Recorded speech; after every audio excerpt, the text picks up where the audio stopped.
সোনাতলি বনের একটা গাছের ডালে বাস করত কালু কাক ও তার বউ কাকুলি কাক। তাদের বাড়ির নিচে একটা পুকুর ছিল। সেই পুকুরের পাশে বাস করত একটা ছোট্ট ব্যাঙ। এই ব্যাংকটা যে কি শুরু করেছে না, সব সময় শুধু ঘ্যাং ঘ্যাং করে ডাকতেই থাকে। এই ব্যাঙের ডাকে তো ঘুমাতেই পারছি না।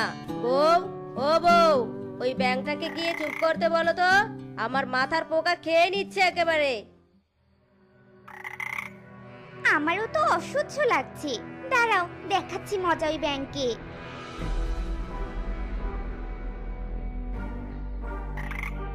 এই শয়তান ব্যাঙ, এত ডাকছিস কেন রে? তোর ডাক শুনতে শুনতে আমাদের কান একেবারে পচে যাচ্ছে।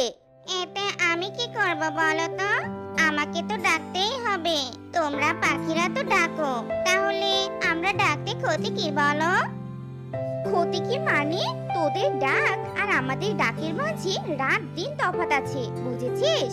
শোন, আর কখনো যদি এই অসুন্দর কণ্ঠে ডেকেছিস না, তাহলে এই যে আমার হাতে যে ফ্রাই প্যানটা দেখছিস, এটা দিয়ে তোকে মেরে মাটিতে ডাবিয়ে দিব, বুঝতে পেরেছিস?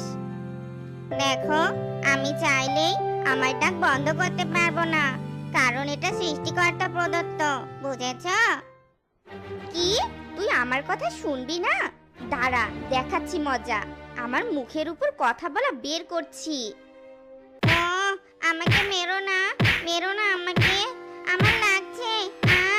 ছেড়ে দাও বলছি। আজকের মতো তোকে ছেড়ে দিলাম, এরপর যদি ডাকিস না তাহলে আরো দেখবি মজা। কাকলি এসব বলে চলে যায়। এতে কোনো লাভই হয় না, ব্যাং ব্যাঙের মতোই ডাকতেই থাকে। না, ব্যাঙ দেখছি জ্বালিয়ে মারবে। এর জন্য তো বাড়িতে থাকাই মুশকিল হয়ে গেল। এই আওয়াজ তো সহ্যই হচ্ছে না। বউ, আমার হেডফোনটা আনো তো। এই ব্যাঙের ডাক শোনার চেয়ে হেডফোন লাগিয়ে গান শোনা অনেক ভালো।